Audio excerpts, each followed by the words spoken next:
على آل إبراهيم في العالمين إنك حميد مجيد. قال الله تبارك وتعالى في كلامه المجيد: أعوذ بالله من الشيطان الرجيم. بسم الله الرحمن الرحيم. يسألونك عن الشهر الحرام قتال فيه قل قتال فيه كبير وصد عن سبيل الله وكفر به والمسجد الحرام وإخراج أهله منه أكبر عند الله والفتنة أكبر من القتل ولا يزالون يقاتلونكم حتى يردوكم عن دينكم إن استطاعوا ومن يرتد منكم عن دينه فيمت وهو كافر فأولئك حبطت أعمالهم في الدنيا والآخرة وأولئك أصحاب النار هم فيها خالدون. إن الذين آمنوا والذين هاجروا وجاهدوا في سبيل الله أولئك يرجون رحمة الله والله غفور رحيم.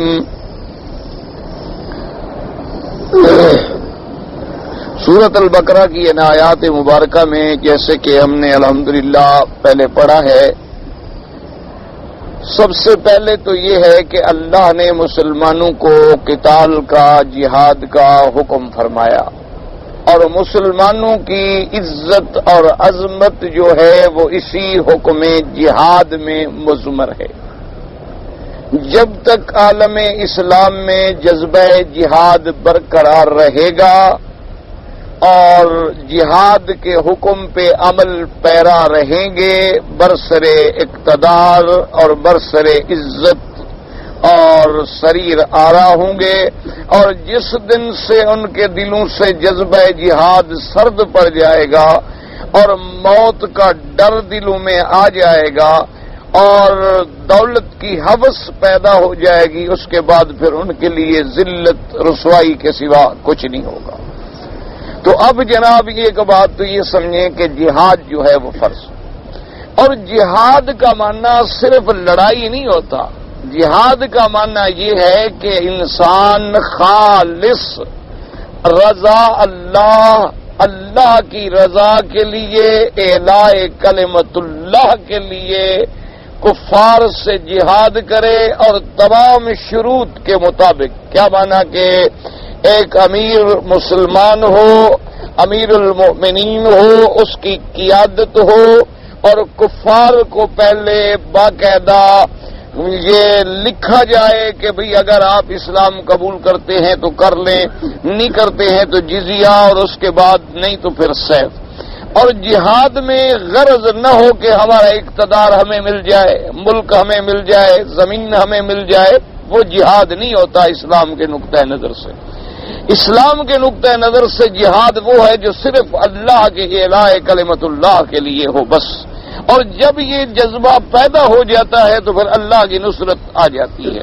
اور مجاہدین کا پھر بہت بڑا درجہ ہے، وہ زندہ رہیں تو غازی ہیں اور فوت ہو جائیں تو شہید ہیں. اور شہید کا اتنا بڑا مقام ہے کہ نص قطعی نے فرما دیا کہ اسے مردہ بھی نہ کہو بلکہ وہ تو زندہ ہیں، تم ان کی حیات کو سمجھ نہیں سکتے ہو، چونکہ وہ حیات عالم برزخ سے تعلق رکھتی ہے، اور اس عالم کو ہم نے دیکھا ہی نہیں ہے تو سمجھنے کا کوئی سوال ہی پیدا نہیں ہوتا. جو عالم ہم نے نہیں دیکھا اس پر تو بس ایمان بالغیب ہوگا. جیسے عالم ارواح ہم نے نہیں دیکھا، عالم مثال ہم نے نہیں دیکھا، عالم برزخ ہم نے نہیں دیکھا، عالم آخرت ہم نے نہیں دیکھا، تو ہمارا بس اتنا ایمان ہوگا جو اللہ اور اللہ کے رسول کا فرمان ہے. کیونکہ جو چیز ہم نے مشاہدہ نہیں کی ہے، ہم تو صرف اس عالم دنیا اور اس کو بھی پوری طرح کہاں سمجھ سکتے ہیں. جو ہمارے سامنے آتا ہے اس کو ہم مشاہدہ کرتے ہیں اور دیکھتے ہیں. اب جہاد کا حکم جو ہے فرض عین نہیں، فرض کفایہ. یعنی اگر ایک جماعت جہاد کر رہی ہے تو باقی مسلمان گناہگار نہیں ہوں گے. اگر خدا نہ کرے کافر دوڑائیں پھر سب پر جہاد فرض ہو جائے گا. یہ بات ختم ہو. اب مسئلہ تھا کہ اشہر الحرم کا، کہ 4 مہینے جو ہیں اللہ تبارک و تعالی نے حرمت والے بنائے ہیں. حرمت والا عزت والے، عظمت والے. جیسے حرم کو کہتے ہیں حرم، تو یہ حرم جو ہے مادہ تو وہی حرام والا ہے. جیسے احرام، حرم، حرم، محرم، یہ محرم، سب کا مادہ ایک ہے، مادہ وہی ہے حرام. کیا مانا؟ لیکن حرام دو وجہ سے ہوتا ہے، یا تو حرام ہوتا ہے خست اور دناعت کی وجہ سے، جیسے کتا حرام ہے، خنزیر حرام ہے کیونکہ وہ دنی ہیں، خسیس ہیں، اخص ہیں، یا حرام ہوتا ہے عظمت کی وجہ سے، جیسے انسان کا گوشت حرام ہے تو وہ عظمت کی وجہ سے حرام ہے، یہ نہیں کہ وہ بھی حرام ہے یہ بھی حرام ہے۔ تو اگر نعوذ باللہ کوئی کہے بھی خنزیر کا گوشت بھی حرام ہے، انسان کا گوشت بھی حرام ہے، لیکن دونوں کی حرمت میں آسمان اور زمین کا فرق ہے۔ ایک حرام یہ ہوتا ہے کہ وہ دنی ہے، خسیس ہے، رذیل ہے، اور ایک حرمت ہوتی ہے اس کی عزت و عظمت کے لیے۔ تو اب دیکھیں کہ احرام کو ہم احرام کیوں کہتے ہیں کہ جو چیزیں حلال تھی ہم پر حرام ہو گئیں۔ احرام سے پہلے بیوی حلال تھی، حالت احرام میں بیوی کا ملنا حرام ہو گیا، شہوت کی بات حرام ہو گئی، حجامت حرام ہو گئی، خوشبو لگانا حرام ہو گیا، ناخن کٹوانے حرام ہو گئے، کپڑا پہننا حرام ہو گیا۔ تو یہ اس لیے اس کو کہا گیا احرام۔ حرم کو بھی اسی لیے حرم کہا گیا کہ جو چیزیں حل میں حرم کے باہر جائز ہیں وہ حرم میں حرام ہیں۔ آپ باہر شکار کھیل سکتے ہیں لیکن حرم میں شکار نہیں کھیل سکتے۔ آپ باہر کوئی لکتا پڑا ہو تو اٹھا سکتے ہیں لیکن حرم میں لکتا پڑا ہو تو آپ نہیں اٹھا سکتے ہیں۔ اسی طرح آپ حرم میں کوئی درخت نہیں کاٹ سکتے ہیں، کسی جانور کو نہیں چھیڑ سکتے ہیں۔ تو یہ حرم کی حرمت و عظمت ہے۔ تو اسی لیے اب سمجھیں کہ اشہر یسألونک عن الشہر الحرام، تو شہر الحرام بھی وہ 4 مہینے جو عظمت والے ہیں، جو حرمت والے ہیں، جن میں اللہ نے جہاد اور قتال اور لڑائی مطلقاً بند کر دی کہ اس میں آپ نہیں قتال کر سکتے۔ وہ 4 مہینے کون سے تھے؟ جیسے میں نے عرض کیا تھا، ذی القعدہ، ذی الحجہ اور محرم، یہ 3 مہینے تو اکٹھے ہیں، اور رجب جو ہے وہ دور ہے، وہ علیحدہ ہے۔ تو یہ 4 مہینے ہیں جن میں قتال جو ہے بند ہے۔ یہ ابتدائی زمانے میں بھی لوگ ان مہینوں میں، یعنی جاہلیت میں بھی، حضور صلی اللہ علیہ وسلم کے تشریف لانے سے قبل، اسلام کی روشنی آنے سے قبل، پہلی جو قومیں ہیں قریش مکہ تھے اور قبائل تھے، وہ بھی ان مہینوں میں قتال نہیں کرتے تھے۔ اصل واقعہ یہ ہوا کہ صحابہ رضوان اللہ علیہم اجمعین جو ہیں ان کی لڑائی ہو گئی کافروں سے۔ اچھا، صحابہ رضوان اللہ علیہم اجمعین نے یہ سمجھا کہ آج جمادی الثانی یعنی جمادی الاخری کی آخری 30 تاریخ ہے، حالانکہ وہ رجب کی پہلی تاریخ تھی، کیونکہ جمادی الثانی کے بعد مہینہ آ جاتا ہے رجب کا۔ تو صحابہ رضوان اللہ علیہم اجمعین کے دماغ میں تو یہ خیال رہا کہ بھئی آج جمادی الاخری کی 30 تاریخ ہے، اس لیے کافروں سے لڑائی ہو گئی۔ لیکن اصل میں حقیقتاً وہ رجب کی پہلی تاریخ تھی۔ تو اب کافروں کو موقع ملا اسلام پر اعتراض کرنے کا، مسلمانوں کو تانا دینے کا کہ دیکھو جناب یہ کیسے مسلمان ہیں کہ جو اشہر الحرام میں بھی قتال کرتے ہیں، وہ مہینے جن میں قتال بند ہے، وہ مہینے جن میں لڑائی بند ہے، انہوں نے جناب رجب میں لڑائی کی ہے۔ تو ایک تو جواب یہ تھا، اصل میں بات سمجھ لیں کہ بھائی مسلمانوں نے یہ غلطی آمدن نہیں کی تھی، جان کے نہیں کی تھی، انہوں نے سمجھا تھا کہ جمادی الاخری کی آخری تاریخ ہے اور وہ رجب کی اول تاریخ تھی۔ تو مسلمانوں کے دماغ میں تو یہ نہیں تھا کہ یہ اشہر الحرم ہے، شہر حرام ہے، اور انہوں نے آمدن یا جان کر کوئی غلطی کی ہو، اور اگر انسان بھول جائے اللہ تبارک و تعالیٰ معاف فرما دیتے ہیں۔ اور خاص طور پہ چاند کا جو معاملہ ہے، اس میں تو عام طور پر ہی انسان سے غلطیاں ہو جاتی ہیں، کیونکہ اللہ تبارک و تعالیٰ نے مدار رکھا ہے چاند پر کہ ہم چاند دیکھ کے روزہ رکھتے ہیں، چاند دیکھ کے افطار کرتے ہیں۔ آپ نے دیکھا ہے کئی دفعہ عید میں جھگڑا ہو جاتا ہے، کئی دفعہ عیدین میں اختلاف ہو جاتا ہے۔ بعض علماء کہتے ہیں آج عید ہے، بعض کہتے ہیں آج عید نہیں ہے، چاند نظر نہیں آیا۔ صوموا لرؤیتکم وافطروا لرؤیتکم، حضور صلی اللہ علیہ وسلم کا حکم ہے کہ روزہ رکھو تو چاند دیکھ کر اور افطار کرو تو چاند دیکھ کر۔ تو اس میں اختلاف ہو جاتے ہیں، اور یہ کوئی حقیقت میں ایسے بڑے اختلاف نہیں ہیں۔ اللہ تبارک و تعالی ہم سب کو ہدایت پہ چلنے کی توفیق عطا فرمائے۔ مسئلہ اتنا ہے کہ آسمان پر چاند کا نظر آنا، یعنی ہمیشہ یاد رکھ لیں کہ شہود ہلال، شہود ہلال اور وجود ہلال میں بڑا فرق ہے۔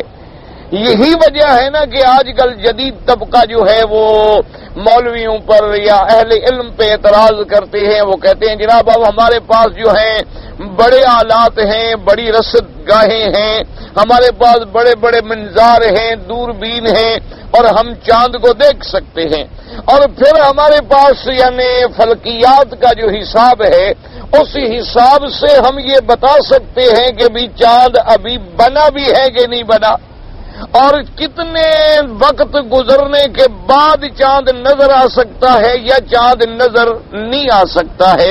تو کہتے ہیں یہ دیکھو جناب مولوی آج تک ابھی تک وہی لڑ رہے ہیں کہ چاند نظر آیا ہے، چاند نظر نہیں آیا ہے۔ اب اتنی لمبی بحثوں میں کہ ہمارے پاس تو مشین موجود ہے، ہم بتا دیں گے کہ کل چاند ہوگا کہ نہیں ہوگا، پرسوں چاند ہوگا کہ نہیں ہوگا، اور پھر چاند جو ہے اس کا وجود ہے، اور چاند کہیں نہ کہیں تو موجود ہے۔ تو اس لیے وہ اعتراض کرتے ہیں، حالانکہ یہ اعتراض ان کی جہالت ہے۔ یہ اعتراض کرنا جو ہے بالکل جہل پر مبنی ہے، کیونکہ اگر ہم نے چاند کو ہر شکل میں مشینوں سے ڈھونڈ کر بھی روزہ رکھنا ہے تو پھر تو ہم چاند کے پجاری ہو گئے کہ چاند کو ہم نے ڈھونڈنا ہے، کہیں چھپا ہوا ہے تو نکالیں گے مشینیں لگا لگا کر، اور پھر تو ہم نعوذ باللہ سورج کے پجاری اور چاند کے پجاری میں کیا فرق ہے؟ ہمارے لیے وجود ہلال کوئی حقیقت نہیں رکھتا، ہمارے لیے حکم ہے شہود ہلال، کہ ایک نظام چلانے کے لیے اللہ نے ہمیں حکم دے دیا ہے کہ بھئی آپ دیکھ لیں، چاند نظر آ جائے روزہ رکھ لو، چاند نظر آ جائے عید کر لو۔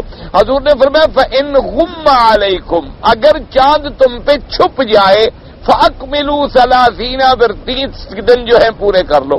یعنی کیا فرمانے رسول کو سمجھیے، فرمایا فَإِنْ غُمَّ عَلَيْكُمْ، چاند تو تھا لیکن تمہیں نظر نہیں آیا، تم پہ چھپ گیا، یہ نہیں کہ چاند ہی نہیں تھا، فرمایا چاند چھپ گیا تمہیں نظر نہیں آیا تو اب تم 30 دن پورے کر لو، بس اس کے بعد اپنے افطار کر لو یا روزہ رکھ لو۔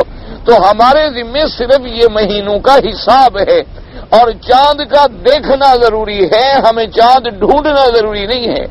اور پھر دوسری بات یہ ہے کہ جتنے آج کل جدید حساب ہیں یہ قابل بھروسہ نہیں ہیں، کیونکہ یہ انسانی عقل سے بنائے گئے ہیں، اور انسانی عقل کسی وقت بھی ٹھوکر کھا سکتی ہے، اور ہم جو فیصلہ کر رہے ہیں وہ لسان رسول پاک کا فیصلہ ہے، اور ہمارا ایمان ہے کہ مدنی پاک کی زبان کبھی غلطی نہیں کر سکتی۔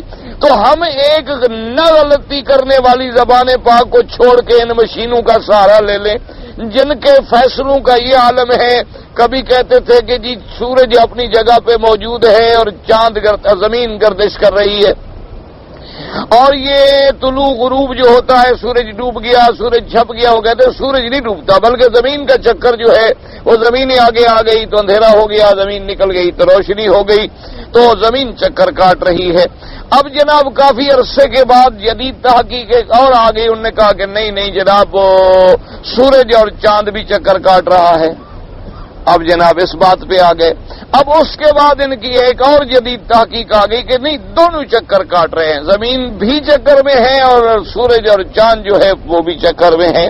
تو ان کے نظریات کا کیا ہے؟ یہ تو صبح کچھ کہتے ہیں اور شام کو کچھ کہتے ہیں، بہت بڑے ملین ڈالر خرچ کر کے ریسرچ کر کے ایک دوا بناتے ہیں کہ یہ دوا جو ہے جی فلاں بیماری کے لیے بڑی کارگر ہے، 2 سال بیچ لیتے ہیں، پیسہ لوٹ لیتے ہیں، پھر کہتے ہیں اب تحقیق ہو گئی ہے دوائی مت کھانا، کینسر پیدا کر دے گی۔ تو ان لوگوں کی زبان کا اور تحقیق پہ ہم بھروسہ کریں یا اس زبان پہ بھروسہ کریں جس کا تعلق اللہ کی وحی کے ساتھ ہے، جس کا تعلق سیدھا اللہ کی وحی کے ساتھ ہے؟ اس نے ہمیں کتنا آسان بتلا دیا، اور پھر دیکھو شریعت کتنا آسان ہے۔ حضور نے فرمایا کہ الفطر یوم فطر الناس والضحى یوم اضحى الناس، آپ نے فرمایا کہ اگر مسلمان غلطی کر کے چاند کے مسئلے میں بھول گئے، مثلا یا 2 آدمیوں نے گواہی دے دی کہ ہم نے چاند دیکھا ہے اور غلطی کر کے عید کر بیٹھے، اللہ فرماتا ہے جو تم نے غلطی کی اسی دن میں تمہاری عید قبول کر لوں گا۔ تم نے غلطی کی ہے تو کوئی بات نہیں، جس دن تم اکٹھے ہو گئے عید پڑھنے کے لیے ہم اسی دن کو قبول کر لیں۔ یعنی اگر تم حج میں بھول گئے، 9 کے بجائے 8 کو چلے گئے یا 9 کے بجائے 10 کو چلے گئے، غلطی ہو گئی، مغالطہ ہو گیا، اللہ فرماتے کوئی گھبرانے کی ضرورت نہیں، حج قبول کرنا تو میری ذمہ داری ہے۔ تو لہذا جس دن تم آ گئے ہو ہم اسی دن کو حج بنا دیں گے، بس اسی دن کو ہم حج منظور کر لیں گے، تو پھر لڑائی کی کیا ضرورت ہے کہ ہم عیدوں پہ لڑیں۔ اور جناب اب تو ماشاءاللہ ہمارے پاس بھی کمیٹیاں ہوتی ہیں اور مولوی صاحبان کو چلو جہاز میں چڑھنے کا موقع ماشاءاللہ مل جاتا ہے، جہاز پہ جا کے چاند کو پکڑ رہے ہوتے ہیں ماشاءاللہ، اللہ تبارک و تعالیٰ دور ہو جاتے ہیں نا جی، تو جہاز کے ساتھ قریب چلے گئے، دیکھ لیا، ڈھونڈ لیا، ارے فضول باتیں ہیں ساری، کوئی کیا ضرورت ہے ان باتوں کی؟ بھئی اللہ کا فضل ہے، مطلع صاف ہے، گواہی مل گئی الحمدللہ، نیم علی 30 پورے کر لو، السلام علیکم وعلیکم، جو شریعت کا حکم ہے بات ختم ہے، اس پر کوئی اختلاف کی بات نہیں۔ تو اب صحابہ سے تو ہوئی غلطی، لیکن دشمنوں کو موقع مل گیا، ان نے کہا کہ دیکھو جی انہوں نے تو اشہر الحرام میں قتال کیا ہے، حرمت کے مہینوں میں جنگ لڑی ہے، تو اللہ پاک نے ایک تو جواب یہ تھا کہ بھی صحابہ کی غلطی ہم نے معاف کر دیا، ہم غفور الرحیم ہیں، صحابہ نے اپنی طرف سے تو لڑائی نہیں لڑی۔ دوسرا جواب یہ دیا کہ بدبختو تم جو اعتراض کر رہے ہو مسلمانوں پر کہ یہ اشہر الحرام میں قتال کرتے ہیں، اشہر الحرام میں قتال کرتے ہیں، تو اشہر الحرام میں قتال کرنا، ان 4 مہینوں میں قتال کرنا زیادہ جرم ہے یا اللہ کی مسجد الحرام میں بت خانہ بنانا زیادہ جرم ہے؟ یا اللہ کے کعبے کو مسلمانوں سے روکنا کہ نماز پڑھنے نہ دو، کعبے میں نہ آنے دو، مسلمانوں کو گھر سے نکال دو، یہ زیادہ جرم ہے؟ مسلمانوں کے ساتھ تم کعبے میں ظلم کرو، یہ زیادہ ظلم ہے؟ تم اپنا جرم تو بھول رہے ہو، مسلمانوں کا پکڑ رہے ہو کہ اشہر الحرم میں غلطی کر لی اور اشہر الحرم میں غلطی کر لی۔ تو ایک مسئلہ تو یہ بیان ہو۔ اب مسئلہ یہ سمجھیں کہ کیا اشہر الحرام میں قتال ہمیشہ کے لیے منع ہے یا ہمیشہ کے لیے منع نہیں ہے؟ بعض علماء کی رائے مبارک یہ ہے کہ اشہر الحرام میں قتال جو ہے وہ ہمیشہ کے لیے منع ہے، یعنی کبھی قتال نہیں کیا جائے گا۔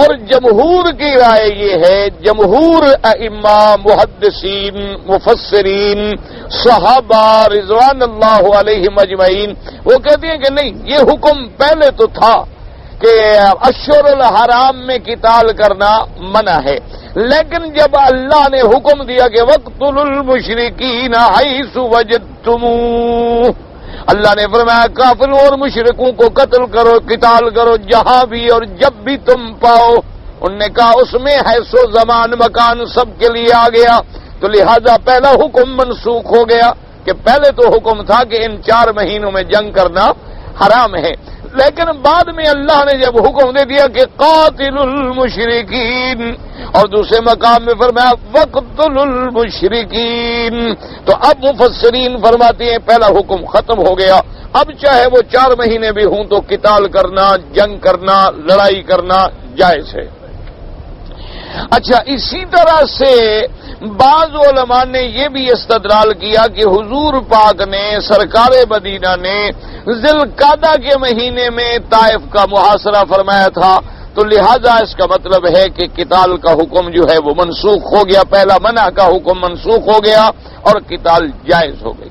لیکن بعض علماء فرماتے ہیں کہ نہیں، یہ حکم جو ہے تاحال بھی باقی ہے۔ وہ کہتے ہیں کیوں؟ قرآن کے انہی لفظوں میں یہ بات ملتی ہے، ان عدت الشہور عند اللہ 12 شہرا، اللہ نے فرمایا کہ اللہ پاک نے 12 مہینے بنائے، جب سے آسمان اور زمینوں کو پیدا کیا 12 مہینے بنا دیے، محرم سے ابتدا ہوگی اور ذی الحج پہ اس کی انتہا ہوگی، اور اسی آیت میں کہ منہا 4 حرم، ان 12 مہینوں میں 4 مہینے جو ہیں وہ حرمت والے ہیں۔ تو بعض مفسرین فرماتے ہیں کہ حجۃ الوداع کے موقع پر بھی حضور پاک صلی اللہ علیہ وسلم نے اشہر حرم کی حرمت کو برقرار رکھا، اور پھر اسی آیت میں یہ ہے جو نظام عالم اور نظام کلی پہ دلالت کر رہی ہے کہ بھئی 12 مہینے ہیں لیکن 4 ان میں حرمت والے ہیں، تو وہ کہتے ہیں کہ یہ 4 مہینوں کا حکم اب بھی یہی ہے کہ بھئی قتال، لڑائی، جہاد ان مہینوں میں بند ہے۔ وہ کہتے ہیں کہ حضور پاک نے، سرکار مدینہ نے صلی اللہ علیہ وسلم نے، آپ نے جو طائف کا محاصرہ کیا تھا وہ ذی القعدہ میں نہیں تھا بلکہ وہ شوال تھا، تو شوال جو ہے وہ تو اشہر حرم میں شامل نہیں ہے. تو لہذا بعض علماء کی رائے اب بھی یہی ہے کہ 4 مہینوں میں اب بھی قتال منع ہے. ہاں ایک شکل ہے کہ اگر ان 4 مہینوں میں کوئی کافر ہم پہ چڑھ دوڑے تو پھر ہم یہ تھوڑا کریں گے کہ مہینے دیکھتے رہیں گے، پھر تو دفاع ہوگا نا، یعنی ہماری طرف سے فنس نہیں ہوگا بلکہ ہم ڈیفنس کی صورت میں ہوں گے. پھر ہم مہینے نہیں دیکھیں گے کہ بھی ہمارے تو اب مہینے ہیں حرمت والے، تم ہمیں مار لو، ہم بعد میں تمہارے ساتھ لڑنے آئیں گے. یہ بات نہیں ہوتی ہے. اگر کافر حملہ کریں گے تو پھر ہمیں اجازت ہے کہ ان مہینوں میں بھی ہم جنگ کریں گے. لیکن بہرحال جمہور کا رائے یہ ہے کہ یہ آیت منسوخ ہو چکی ہے. اب اللہ نے اجازت دے دی ہے، مسلمان جو ہے وہ ہر مہینے میں جہاد کر سکتے ہیں. ایک مسئلہ تو ان آیات مبارکہ میں یہ ہو گیا. اچھا جی، دوسرا مسئلہ جو ان آیات مبارکہ میں ذکر کیا گیا ہے وہ ہے جناب ارتداد کا مسئلہ. ارتداد کا مسئلہ یہ ہے کہ اللہ نہ کرے اللہ نہ کرے اللہ نہ کرے کوئی مسلمان ہونے کے بعد مرتد ہو جائے، یعنی اسلام سے نکل جائے، اس کو کہتے ہیں مرتد. ارتداد کا معنی یہ ہے یعنی اسلام مسلمان ہو گیا، مسلمان ہونے کے بعد نعوذ باللہ کافر ہو گیا، اس کو کہتے ہیں مرتد. تو اسلام میں یاد رکھیں کہ مرتد جو ہے اس کی سزا کیا ہے.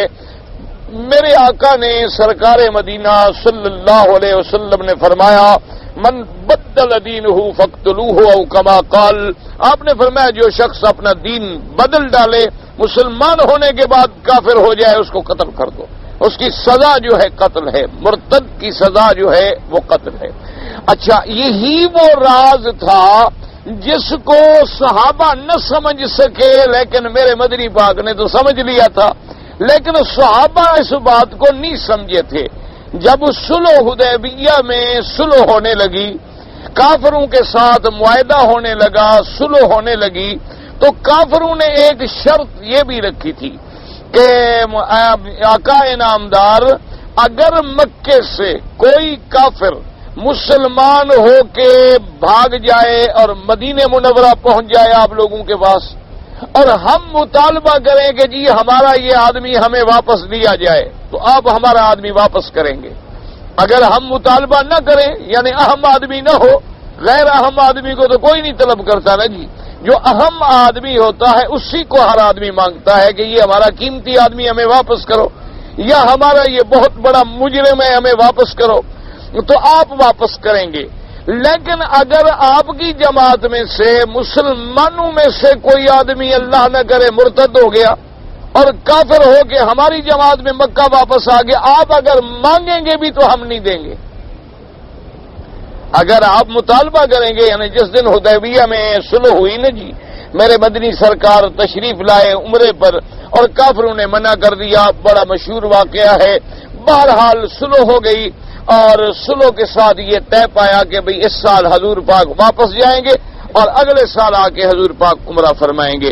اور ان شرائط میں یہ شرائط بھی تھیں کہ ہم آپس میں جنگ نہیں کریں گے، ایک دوسرے کی مخالف کی مدد نہیں کریں گے. اور ساتھ یہ بھی شرط رکھی کافروں نے کہ اگر کوئی کافر مسلمان ہو کے مدینے پہنچ گیا اور ہم نے مطالبہ کیا آپ واپس کریں، اور اگر کوئی مسلمان وہاں سے آپ کے مذہب کو چھوڑ کے دین کو چھوڑ کے ہمارے ساتھ مل جائے اور آپ مطالبہ کریں کہ ہمارا بندہ واپس کرو، ہم واپس نہیں کریں گے. حضور نے فرمایا قبول، ٹھیک ہے، منظور ہے یہ شرط بھی. صحابہ حیران ہو گئے کہ بھئی ایسی شرط حضور پاک نے کیسے منظور کر کہ بھئی اگر ان کا بندہ کوئی مسلمان ہو گیا آ جائے تو ہم واپس کر دیں، اور ہمارا بندہ کوئی نعوذ باللہ مذہب چھوڑ کے بھاگ جائے ہم مانگے تو واپس نہ کریے، تو بڑی کمزوری والی شرط ہے، ہم تو پھر دب کر سلو کر رہے ہیں. تو ہم تو یہ بات بڑی صحابہ پہ ناگوار گزری، لیکن حضور نے فرمایا نہیں قبول ہے. تو اب جب حضور قبول فرما لے تو پھر کسی کی کیا ضرورت ہے کہ وہ انکار کر سکے. صحابہ نے کہا ٹھیک ہے جی، اگر آپ کو قبول ہے تو ہمیں بھی قبول ہے، لیکن ہے بڑی کمزوری والی بات. آپ نے فرمایا کہ نہیں، بس ہمیں شرط قبول ہے. بہرحال شرط قبول ہو گئی.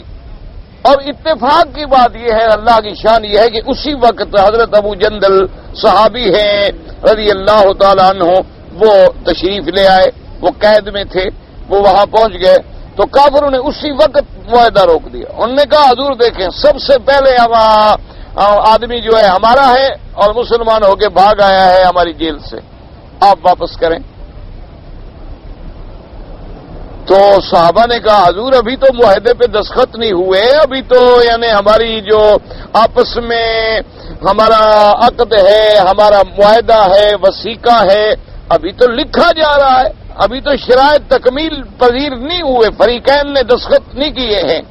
حضور نے فرمایا کیا کہہ رہے ہو، اللہ کے نبی کی یہ شان تھوڑی ہے، یہ تو آج کل کی جھوٹی جو سپر پاور بنے ہوئے ہیں یہ تو ان کے اگر مگر ہوتے ہیں. نبی کی زبان سے جو بات نکل جائے بس بات ختم ہو گئی، ہم نے کہہ دیا ہے، ہم نے شرط قبول ہے، لکھا جائے نہ لکھا جائے، دستخط ہوں نہ ہوں. مسلمان تو اپنی زبان کا پابند ہوتا ہے، وہ یہ نہیں ہوتا کافروں کی طرح کہ اگر یہ ہوگا تو پھر مگر یوں ہوگا اور چونکہ یہ ہے تو چنانچہ یہ ہو جائے گا. دیکھا نہیں آج تک 47 سال گزر گئے، کشمیر اگر مگر میں ہے، دیکھ لے، صرف لفظی جنگ ہے، لڑی جا رہی ہے اور کچھ بھی نہیں. اور اس کے بعد جناب یہ ہے کہ حضور نے فرمایا نہیں، اللہ کے نبی نے جو بات کہہ دی ختم، بات ختم ہو گئی. آپ نے بلایا ابو جندل کو، آپ نے فرمایا کہ دیکھو ہم معاہدہ کر چکے ہیں کہ جو آدمی بھاگ کے آئے گا ہم واپس کریں گے. مجھے پتا ہے کہ آپ پر بڑی تشدد ہے، قید میں ہیں، جیل میں ہیں، آپ اب بھی بیڑیاں آپ کے پاؤں میں ہیں، آپ بڑی مشکل سے یہاں آئے ہیں، آپ کے لیے بڑا امتحان ہے، لیکن میں اللہ کا نبی ہوں، اپنی زبان سے نہیں پھر سکتا، لہذا میں حکم دیتا ہوں کہ واپس جاؤ قید میں. انہوں نے کہا آمنا و صدقنا سمینا و اطعنا یا رسول اللہ. حضور آمنا بالکل ہمارا ایمان حاضر. آپ نے حکم دیا ہے کہ واپس جانے کا، حضور میں غلام ہوں، میں واپس جاؤں گا اور جیل میں جاؤں گا، آپ کے حکم کا انکار نہیں کر سکتا. اب صحابہ رو رہے ہیں اس کی حالت کو دیکھ کے. اس نے کہا حضور میری ایک درخواست ہے، اگر آپ مہربانی فرما دیں. حضور نے فرمایا بتلاؤ کیا کہنا چاہتے ہو. اس نے کہا حضور جتنی دیر میں مکے والے بھی یہاں موجود ہیں، آپ بھی موجود ہیں، معاہدہ ہو رہا ہے، اتنی دیر مجھے رہنے کی اجازت دے دی جائے، میں آپ کی زیارت تو کرتا رہوں. حضور نے فرمایا یہ درخواست بھی ان سے کرو، اب تم ان کے قیدی ہو، میں اجازت نہیں دے سکتا.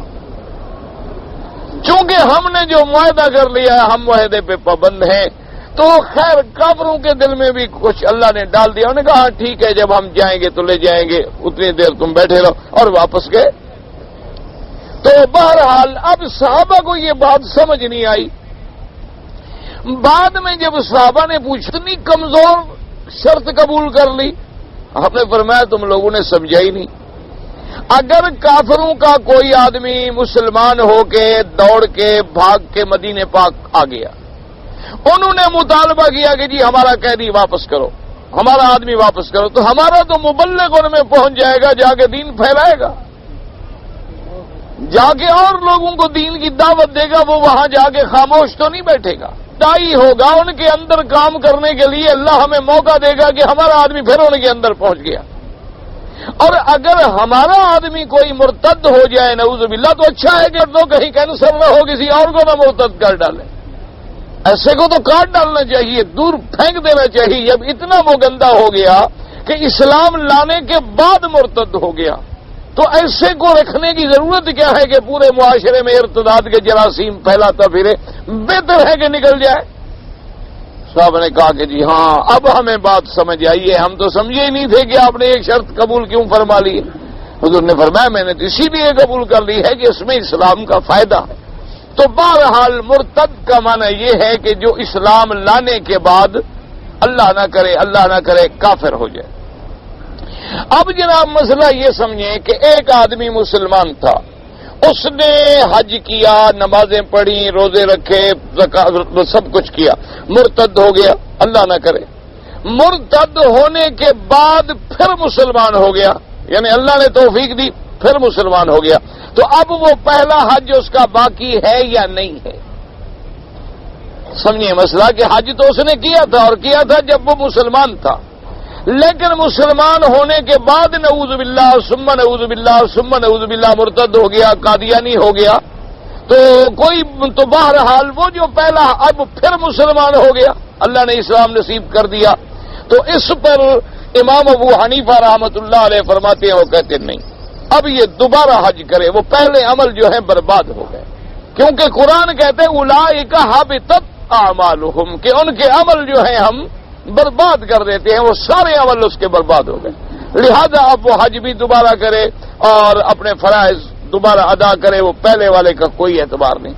امام شافعی رحمت اللہ علیہ کے دو قول ہیں، ایک قول میں امام شافعی رحمت اللہ علیہ فرماتے ہیں کہ بھی اس کو دوبارہ کرنا چاہیے، اور ایک میں وہ کہتے ہیں کہ نہیں، وہی پہلا جو ہے وہی اس کے لیے کافی ہو جائے گا۔ لیکن مسئلہ سمجھو، ایک آدمی کافر ہے، ایک آدمی کافر ہے اور کفر کے زمانے میں اس نے خیراتیں کی، مدرسے بنائے، مسجدیں بنائی، بڑے بڑے کام کیے، اب مسلمان ہو گیا تو سارے اچھے، سمجھے مسئلہ، یعنی کافر ہے، اصلی کافر ہے، کافر ہونے کے زمانے میں اس نے اچھے کام کیے تھے، اچھے کام کرنے کے بعد اب اللہ نے اس کو اسلام کی دولت نصیب کر دی، تو اسلام نصیب ہونے کے بعد اس کے جو پہلے جتنے اچھے کام ہیں اللہ ان سب کو قبول فرما لیں، سب کا ثواب دے دیں گے، کیونکہ یہی فرق ہے، کافر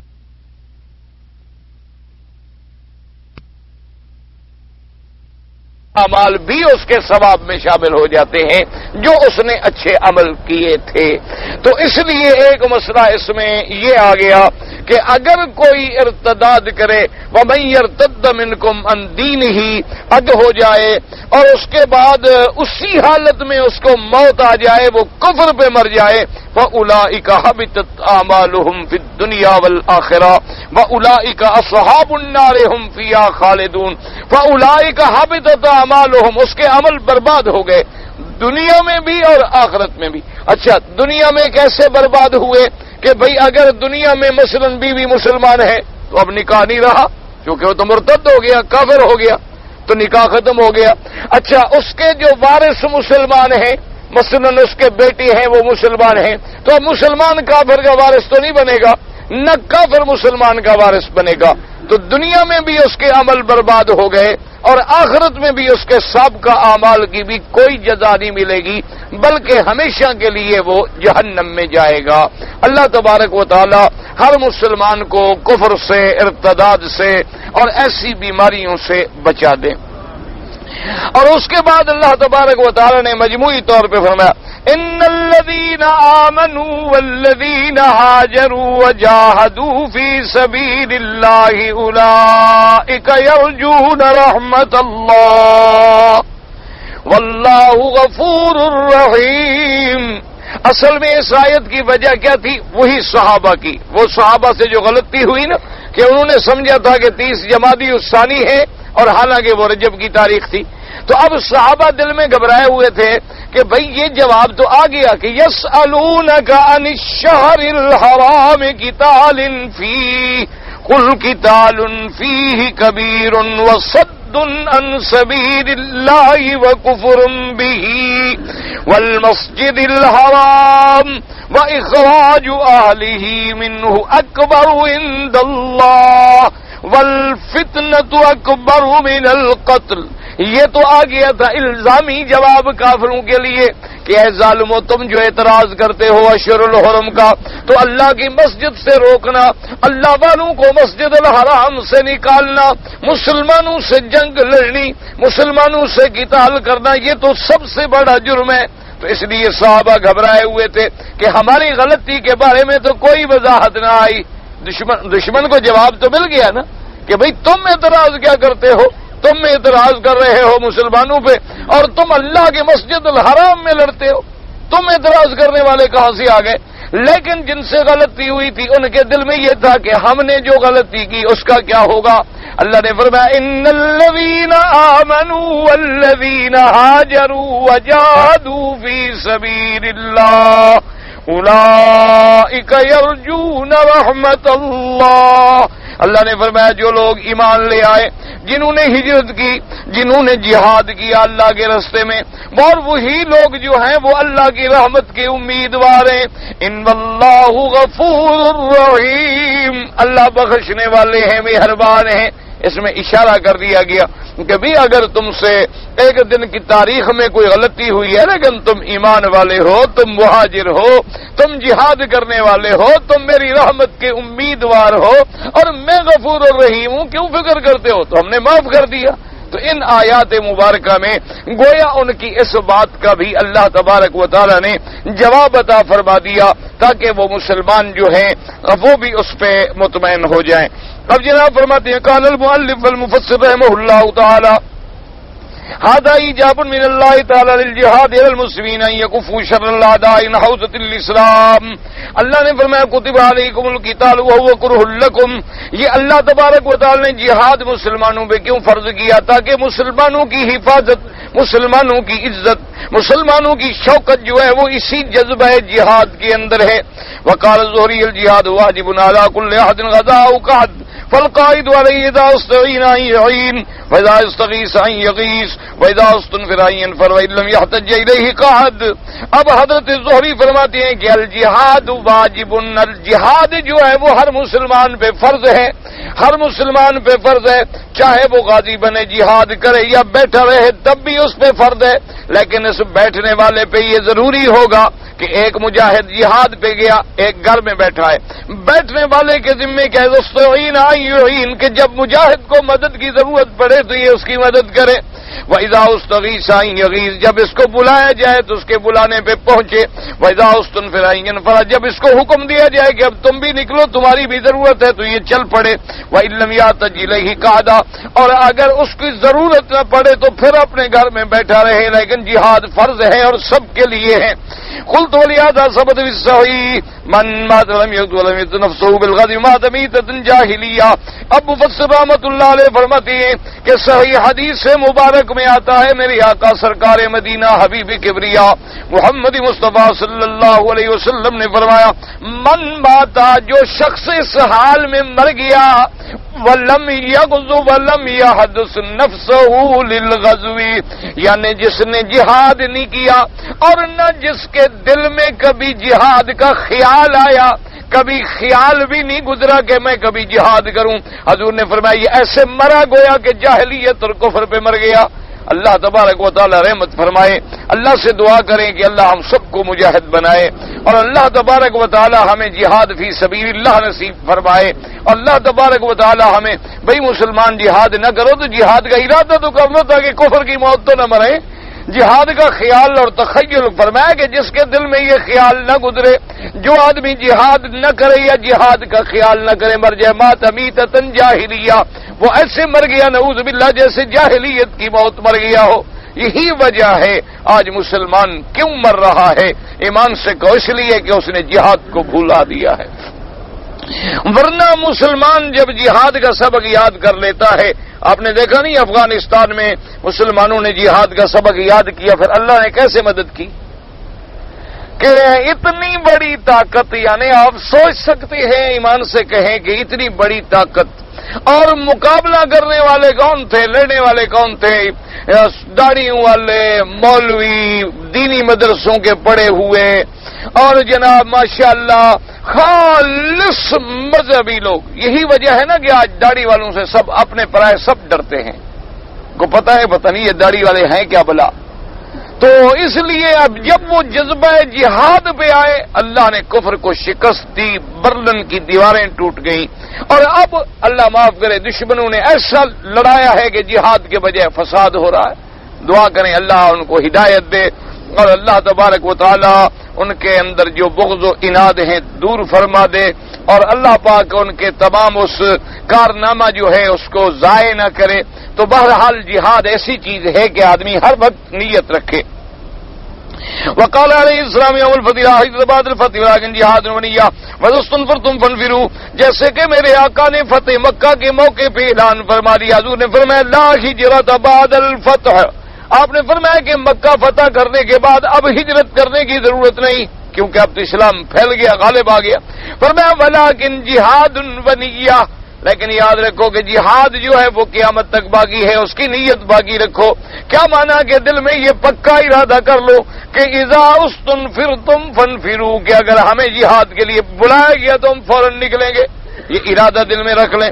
اللہ نے فرمایا کہ جہاد ہم نے فرض کیا, تمہیں مشقت والا کام تو لگے گا.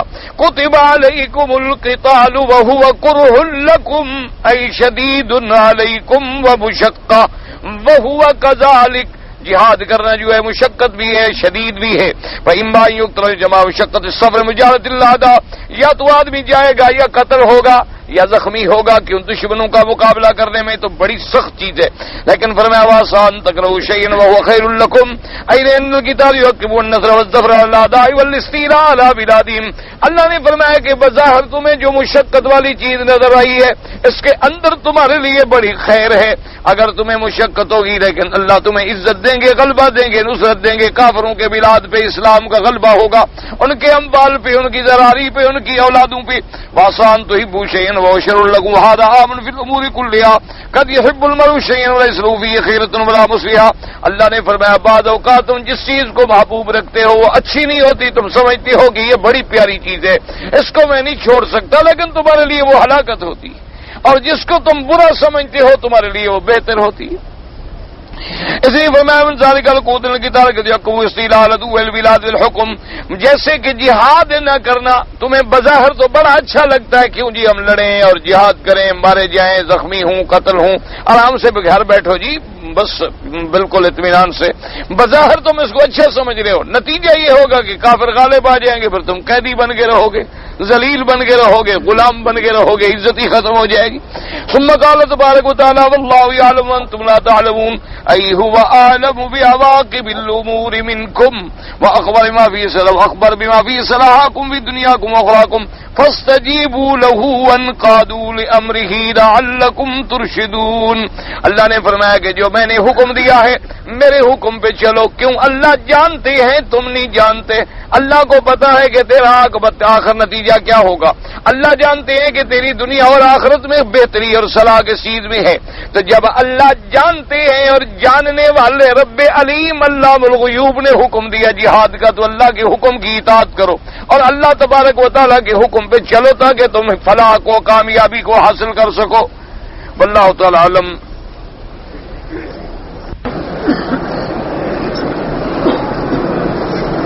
کہتے جی ایک آدمی کو 4 سال پہلے میں نے 24,000 ریال سعودی دیا تھا, 24,000 دیا سعودی کے لیے, پتہ نہیں ویزے کے لیے, پتہ نہیں کیا. تو اس وقت 4,000 ریال بنتے تھے, اس نے ویزا بھی نہیں دیا. اب ہم 4,000 ریال کا حساب وصول کریں یہ 24,000 کا. بھئی پہلے تو تم نے ویزا خریدا, اس نے بیچا, پہلے تو تم دونوں نے گناہ کا کام کیا, پہلے تو اس سے توبہ کرو. دوسری بات یہ ہے کہ اصول یہ ہے کہ جو چیز تم نے دی تھی اس کو واپس کر لو.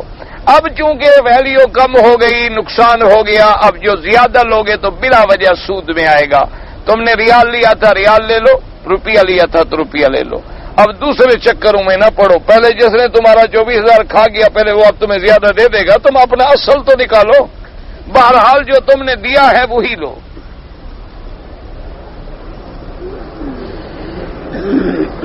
نفلی روزہ رکھنا افضل ہے یا زمزم پینا افضل ہے؟ واہ بھائی واہ, یہ بڑا مسئلہ ہے. زمزم تم رات کو پیا کرو, روزہ دن کو رکھا کرو. دونوں کام ہو گئے کہ نہیں ہو گئے؟ سحری کے وقت بھی زمزم پیا کرو, افطار کے وقت بھی زمزم پیا کرو, دن میں روزہ رکھا کرو, تو دونوں ثواب تمہیں مل گئے. اب زمزم کے بہانے میں تم روزہ چھوڑنا چاہو, اس کو زمزم کی پیاس لگی ہے, بڑی محبت ہے, روزہ نہیں رکھنا چاہتا.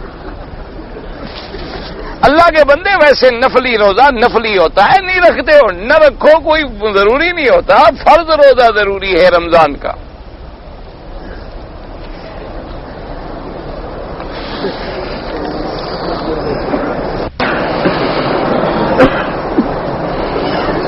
میری لڑکی کا نکاح ہو چکا. اچھا جی, وقت مقررہ پر شوہر کے ہاں لے جانے کے قبل اپنے محلے والوں کو کھانا کھلانا, دعوت دینا. لڑکی والوں کی طرف سے کھانا کھلانا جائز ہی نہیں. سمجھ آ گئی بات؟ کھانا جو سنت ہے وہ لڑکے والوں کے ذمے ہے, لڑکی والوں کے ذمے نہیں. اچھا, لڑکے والوں کے ذمے بھی کھانا شادی کے بعد ہے. جب عورت دولہے کے گھر میں چلی جائے, رات وہ گزار لے, دوسرے دن یا تیسرے دن یا اس کے بعد جب چاہے وہ ہے ولیمہ. یہ جو ہم پہلے شادی کھلاتے ہیں وہ بھی خلاف سنت ہے کہ ابھی عورت جو ہے وہ دولہے کے گھر میں بھی نہیں پہنچی اور کھانا پہلے ختم ہو گیا. یہ تو اصل میں یہ ہوتا ہے، یہ تو کاروبار ہے، ہم نے وہ پیسے لینے ہوتے ہیں نا، بعد میں کون دے گا پھر. تو اصل سنت پہ عمل کرنے والی بات ہے. لڑکی والوں کو کھانے کھلانے کا حکم ہی نہیں. آپ کیوں کھانا کھلاتے ہیں بھائی؟ آپ کو اگر شوق ہے ویسے خیرات کر دینا تاکہ اللہ کرے اس کی برکت سے تیری لڑکی آباد رہے اور ان کا آپس میں اچھا اخلاق ہو. لیکن یہ لڑکی والوں کا شادی سے پہلے کھانا کھلانا بالکل غلط ہے، بالکل نہ کھلایا کریں. اور دوسری بات یہ ہے کہ لڑکے والے بھی شادی کے بعد دعوت رکھا کریں. وہ ہے سنت ولیمہ کہ بھئی شادی ہو گئی، بیوی خاوند کے گھر چلی گئی، اس خوشی میں اس نے دوسرے دن اپنے دوستوں کو کھانا کھلایا. سنت مؤکدہ اور غیر مؤکدہ. بھئی امام ابو حنیفہ رحمۃ اللہ علیہ کے نزدیک مؤکدہ جو ہے وہ تو چھوڑے تو گناہ ہوگا اور چھوڑے تو قضا کرنی ہوگی، ان کے نزدیک پڑھنا ہوگا دوبارہ. لیکن غیر مؤکدہ جو ہے ثواب ہے، پڑھے گا تو ثواب ہے، نہیں پڑھے گا تو گناہ نہیں ہوگا. نماز وتر کی دوسری رکعت میں اتحیات میں بیٹھ گیا، دوسری رکعت میں بیٹھ کے پھر تیسری کے لیے کھڑا ہو، یعنی دو میں وقفہ کرے، یہ بھی حدیث میں ثابت ہے. تینوں رکعتیں ایک اتحیات سے پڑھے، یہ بھی حدیث میں ثابت ہے. دو رکعتیں پڑھ کے سلام پھیر کے ایک رکعت وتر علیحدہ پڑھے، یہ بھی حدیث مبارک میں ثابت ہے. لہذا بلا وجہ نہ لڑا کریں. جو جیسے پڑھ رہے ہیں اللہ سب کی قبول کرے. تم مل کے اس پہ محنت کرو جو پڑھتا نہیں. جو پڑھ رہے ہیں ان کو پڑھنے دو، خیر ہے، اللہ رحمت کرے گا. اگر جماعت کھڑی ہے، دو رکعت پڑھی جا چکی ہیں، باقی دو رکعت مولوی صاحب کے پیچھے پڑھ لیں. جو دو رکعت آنے سے پہلے پڑھی گئی تھی ان کو پڑھنے کے لیے. ہاں اب مثلاً 4 رکعت کی نماز تھی، آپ جب آئے تو 2 رکعت پڑھی جا چکی تھی، آپ 2 رکعتوں میں ملے تو گویا آپ کی 2 رکعتیں باقی ہیں. اب جب آپ کھڑے ہوں گے تو امام ابو حنیفہ رحمۃ اللہ علیہ کے ایک قول میں تو یہ ہے کہ آپ 2 رکعت کھڑے ہو کے چپ رہیں، جیسے امام کے پیچھے مقتدی چپ ہوتا ہے کھڑے کھڑے اسی طرح 2 رکعتیں پوری کر لیں، کچھ بھی نہ پڑھیں. اور بعض ائمہ فرماتے ہیں کہ نہیں، آپ فاتحہ بھی پڑھیں اور اگر سورت چھوٹی ہے پہلی رکعتوں میں تو سورت بھی پڑھیں. تو بہرحال دونوں حالتوں میں نماز الحمدللہ صحیح ہو جاتی ہے.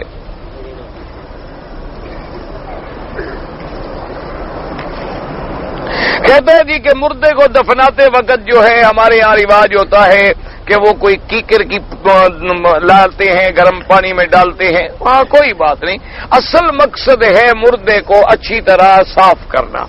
اب وہ چاہے کچھ ڈال کے نہلا دیں، جو بھی چیز ڈال دیں. اسی طرح خوشبو لگانا یہ بھی سنت ہے، جائز ہے، کوئی منع نہیں.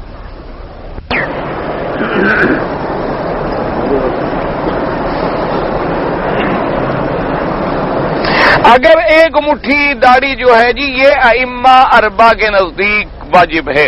اس سے تھوڑی داڑھی رکھنا گناہ ہے. سمجھ آ گئی؟ یہ نہیں کہ گناہ سے نکل جاتا ہے تھوڑی بھی رکھ لے، نہیں نکل جاتا ہے. گناہ سے تب نکلتا ہے جب حضور کی سنت کے مطابق عمل کرے. اگر سنت کے مطابق اور حضور کے فرمان پہ عمل نہ کرے تو گناہ سے نہیں نکل جاتا. اب یوں سمجھیں مثلا عشاء کی نماز کی کتنی رکعتیں ہیں؟ 4 رکعت. کوئی 3.5 پڑھ کے سلام پھیر دیا کرے تو ہم کہیں کچھ کافی کام کر لیا، تھوڑا سا ہی بچ گیا. یہ نہیں ہے، سنت ہے. ہم چھوٹی داڑھی ہے غلطی ہے، منڈاتے ہیں غلطی ہے. گناہ کو گناہ سمجھیں، توبہ کریں، کوشش کریں. یہ نہیں کہ الٹا پھر بہانے بنائیں اور تعویل کریں اور لوگوں کو اور موقع دیں تاکہ وہ بھی نکلیں سنت سے کہ چلو بھی بس دور سے نظر آ جائے وہ اتنا داڑھی ہے، پتہ لگ جائے کہ عورت ہے یا مرد ہے. تو وہ تو اصل میں اتفاق یہ ہے کہ عورتوں کو داڑھی آتی نہیں، ورنہ وہ رکھ لیتی. سچی بات ہے. وہ تمہارے کپڑے پہنتی ہیں، تمہاری پینٹ پہنتی ہیں، بال کٹواتی ہیں. مرد بننے کا انہیں بڑا شوق ہے اور ہر مردوں والا کام کرتی ہیں، ہر مردوں والا کھیل کھیلتی ہیں. یہ تو اتفاق ہے کہ داڑھی نہیں آتی ان کو. اگر آئے تو وہ رکھ لیں، آپ منڈا ڈالیں وہ رکھنا شروع کر دیں. کھانا کھاتے ہوئے ہونٹ کٹ گیا تو خون نکلا ہے، کوئی بات نہیں، صاف کر رہے ہیں اور کیا کریں، کچھ بھی نہیں، کچھ نہیں ہوتا. خیر میں عمرے کرنے والا اگر آخری استلام کرنا بھول گیا کوئی بات نہیں، کچھ بھی نہیں، مستحب ہے، کر لیتا ثواب ہے. نہیں کر سکا تو نہیں کر سکا. اچھا جی، میں 40 نمازیں مدینے پاک میں پڑھی، واپس جب آیا تو مجھے پتہ نہیں تھا کہ عمرہ ہوتا ہے. میرے پر تقریباً 10 سال ہو رہے ہیں. کسی نے بتایا الٹا، مجھے پیسے تھوڑے دیے، پتہ نہیں کیا. واپس مسجد پاک پہنچا، سب لوگ احرام باندھ کر آ گئے. میرے پاس پیسے نہیں تھے، میں احرام خرید کر احرام باندھ سکتا. خلاصہ یہ ہے کہ مدینہ شریف گیا اور واپسی پہ تم نے احرام نہیں باندھا. باقی یہ رہا کہ پیسے نہیں تھے، مدینے جانے کے تو تھے، واپس آنے کے بھی تھے. باقی پیسے کس بات کے؟ تولیے خریدنے کے. تولیہ خریدنا تو ضروری نہیں تھا، تم یہی تو پر بھی نکال کے یوں باندھ لیتے، احرام ہو جاتا. کوئی احرام کے لیے تولیہ خریدنا ضروری ہے کہ تم بڑے آدمی نظر آؤ؟ احرام کے لیے تو یہ دیکھو، یہ رومال ہے اور نہیں ہے، بس اسی کو کندھے پہ ڈال دیا. لبیک اللہم لبیک، ختم. جو چیز موجود ہے وہی احرام ہے. یہ تھوڑا ہے کہ ہم ضرور چادریں ڈھونڈیں اور تولیے ڈھونڈیں اور شالیں ڈھونڈیں.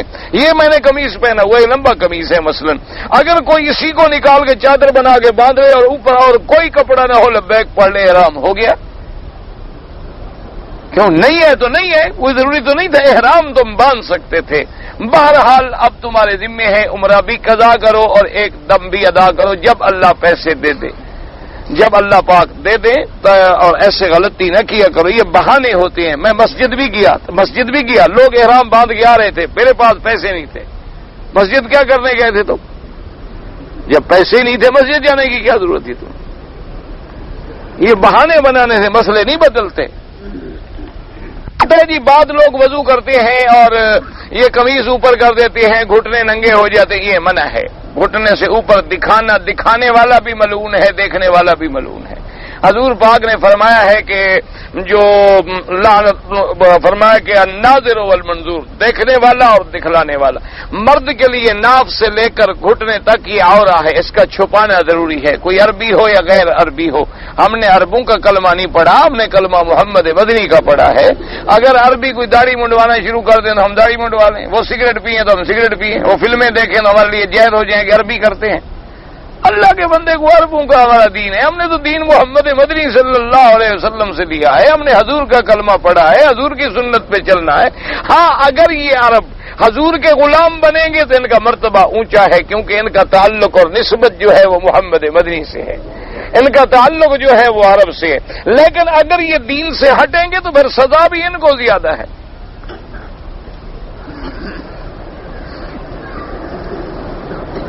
جی میں نے دیکھا ہے کہ بعض عرب لوگ فرض پڑھ لیتے ہیں اور سنت نہیں پڑھتے. تم اپنا فکر کرو، تم یہی دیکھتے رہتے ہو سارا دن، تمہیں کیا پتا کہ نہیں پڑھتے. گھر جا کے پڑھتے ہو، تم ساتھ جاتے ہو. سنت پڑھنا تو گھر میں افضل ہے، مسجد میں تو سنت پڑھنے سے حضور پاک نے بھی سنتیں ہمیشہ گھر میں پڑھی ہیں. تو تم ان کے ساتھ جاتے ہو، تمہیں پتا ہے یہ نہیں پڑھتے. تم اپنی پڑھو، تمہیں کیا فکر ہے ان کا. اگر میں مالی پتہ نہیں کیا عمرہ کر رہا ہو، وضاحت زندہ پتہ نہیں، پتہ ہے مجھے پڑھا نہیں. بہرحال اگر آپ کے والدین ہیں ان کا عمرہ حج آپ کر سکتے ہیں، جو میں نے سمجھا ہے. حضرت عمر حضرت علی نبی کے جبہ مبارک حضرت ویس کرنے کے پاس لے کر گئے تھے کہ ساتھ یہ کہا تھا کہ دعا کریں اور آدھی امت بخشوا لی تھی. یہ تم نے کہیں پڑھا ہے؟ ہم نے تو کہیں نہیں پڑھا. نہ حضرت عمر حضرت ابو بکر آدھی عمر نہیں بخشوا سکے، اویس کرنی نے بخشوا لی. کو عقل کی بات کرو. وہ تابعی ہے، وہ خلیفہ راشد ہے. یعنی 1 کروڑ تابعی جو ہے ایک صحابی کے برابر نہیں ہو سکتا. یہ کیا بات ہوئی کہ بھئی اگر کسی کو دعا کے لیے کوئی کہہ دے تو یہ تو نہیں ہوتا کہ اس کی شان بھی اونچی ہو گئی اور آدھی امت اس نے بخشوا دی. کسی حدیث میں نہیں، کسی روایت میں نہیں. یہ سب گھڑنتو قصے ہیں لوگوں نے بنائے ہوئے ہیں. پتہ ہے کیوں بناتے ہیں؟ اس لیے کہ پیری اسی طرح چلتی ہے کہ میاں دیکھو حضرت اویس کرنی حضور کو جو نہیں دیکھا صرف محبت کرتا تھا، اس نے آدھی امت بخشوا لی، تو پیر کم از کم چوتھا حصہ امت کا تو بخشوا لے گا نا. تم پیر کا دامن مضبوطی سے پکڑو، نماز پڑھے نہ پڑھے، روزہ رکھے نہ رکھے، ریس میں گھوڑے دوڑائے، جوا کھیلتا ہو، شراب پیتا ہو، پیر پکا ہو، مضبوط ہو تاکہ آگے جو سزا ملے وہ برداشت کر سکے. عقل کی بات کرو. ایسے قصے بنا لیتے ہیں لوگ. کوئی روایت نہیں ہے، بالکل قصہ ہی نہیں، واقعہ ہی نہیں ہے. میں رمضان شریف میں طائف تراویح پڑھانے جاتا ہوں، وہاں مقتدی شافعی حنبلی ہیں، کوئی بات نہیں ہے. میں وطر ان کی طرح پڑھ لیتا ہوں، کوئی بات نہیں. نہیں پڑھو گے تو پھر پیسے نہیں ملیں گے نا. بھائی مولوی اگر ان کے مطابق نہیں چلے تو آخری دن پھر وہ بھی کہیں گے جزاک اللہ. ان کے مطابق چلو گے تو تبھی تو کچھ ملے گا نا مال متا. ویسے بہرحال نماز ہو جاتی ہے، کوئی فکر نہیں، نماز ہو جاتی ہے، اس کا غم نہ کرو. سب ائمہ حق پہ ہیں، اللہ ان کی قبر پہ کروڑوں رحمتیں کر. اگر میں ہمبلی امام کے پیچھے ویتر پڑھوں بالکل ٹھیک ہے، کوئی بات نہیں. اگر عصر کی جماعت نکل گیا، میں اکیلا عصر کی نماز کر رہا ہوں، کوئی آگے مجھے امام بنا لے تو امام بن سکتا ہوں. بن سکتے ہو، کیوں نہیں بن سکتے؟ ماشاءاللہ مرد ہو کوئی عورت ہو، عورت امام نہیں بن سکتی، مرد تو امام بن سکتا ہے. اور تم بھی فرض پڑھ رہے ہو، پیچھے آنے والے نے بھی فرض پڑھے ہیں، تو حنفیوں کے نزدیک بھی اختلاف نہیں. اختلاف حنفیوں کا یہ ہے کہ تم نفل پڑھ رہے تھے، پیچھے والے نے فرض شروع کر دیے، تو باقی ائمہ کے نزدیک جائز ہے، امام ابو حنیفہ کے نزدیک جائز نہیں. میں حنفی ہوں اور میں یہاں مقیم ہوں تو میں حج میں نماز قصر پڑھوں گا. حنفی تو قصر نہیں پڑھتے ہیں، باقی ائمہ کے نزدیک قصر ہے. تم کوشش یہ کرنا کہ مسجد میں جا کے امام کے پیچھے پڑھ لیں، بس جھگڑے میں نہ پڑھو. میں ایک جگہ کام کرتا تھا، وہاں بہت سردی تھی اور امام صاحب مغرب عشاء کٹھی پڑھا دیتے تھے سردی کے ڈر سے. ان کے نزدیک جائز ہے، کوئی بات نہیں. ان کے نزدیک خوف میں، سردی میں، بارش میں جمع ہو سکتی ہے، اور امام صاحب کے نزدیک نہیں ہو سکتی. لیکن تم نے پڑھ لی تو کوئی حرج نہیں، شکر کرو، نماز ادا ہو گئی، الحمدللہ، اللہ کا شکر کرو. اتنا آپس میں تعصب نہ رکھو.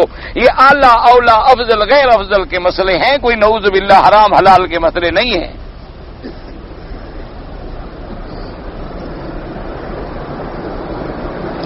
ایک آدمی نے مغرب کی نماز امام کے ساتھ پڑھی، امام نے سلام پھیر دیا، اس نے بعد میں سجدہ کیا، پھر سلام پھیرا. اس نے کہا مجھ سے غلطی ہوئی تھی. نہیں، اس نے غلطی کی.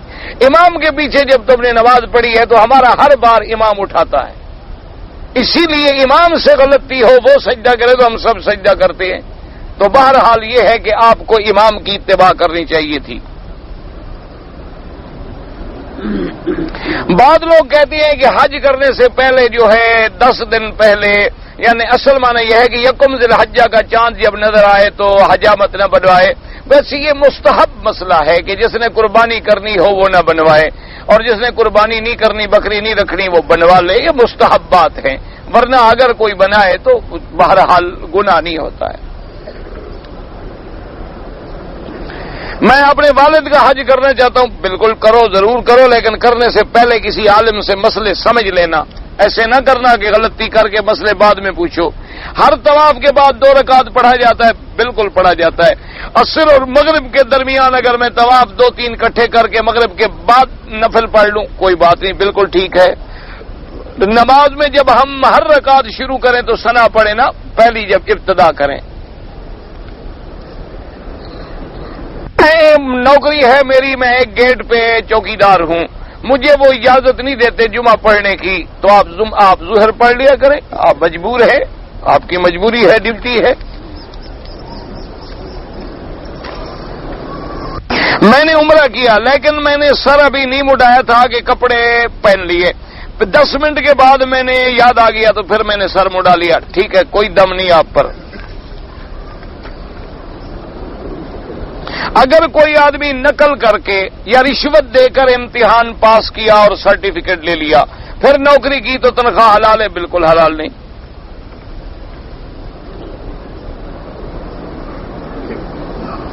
میرے گاؤں میں ایک دربار ہے پیر کی، وہاں میں چوری کرتا تھا. کیا چوری کرتے تھے؟ نہ تو پیر نے پکڑا نہیں ہے آپ.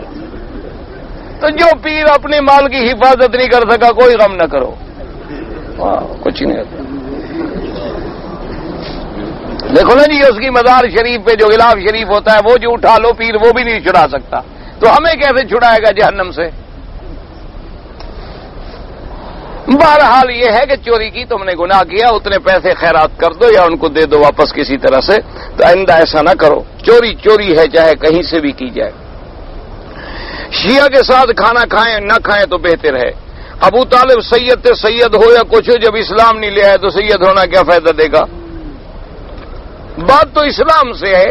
اسلام بلال لے آئے تو جنت کا سردار ہے، ابو جہل نہ لے آئے تو جہنم کا حقدار ہے. اگر کسی آدمی نے اپنی سالی کے ساتھ گناہ کیا تو بیوی کو طلاق ہو جاتی ہے. بیوی کا کیا گناہ ہے؟ کہ تم نے منہ کالا کیا اب سالی سے طلاق پہلی بیوی کو بھی ہو گئی. اس کو طلاق نہیں ہوتی لیکن تمہارے لیے بہت بڑا گناہ ہے. توبہ کرو, استغفار کرو. ایک نکاح میں 2 عورتیں تو استعمال نہ کرو نا. ہمارے ہاں تو رواج ہے نا کہ سالی تو آدھی گھر والی ہوتی ہے. ایسے لوگ ہیں انا للہ. آپ اپنا ٹیلی فون نمبر مجھے دے دیں, کیا فائدہ ہوگا؟ میں لینا ہے لے لینا, فائدہ کوئی بھی نہیں ہوتا. مجھ سے مل لیا کریں. کس وقت میں جواب دوں گا, کس وقت ہوں گا نہیں ہوں گا. اگر غسل فرض ہو جائے تلاوت کرے, ناپاک جو ہے تلاوت نہ کرے, غسل کر لے بعد میں تلاوت کرے جنابت سے. لڑکا لڑکی سے شادی کرنا چاہتا ہو, والدین راضی نہ ہوں تو نہ کرے. جب تک والدین راضی نہ ہوں نکاح نہ کرے.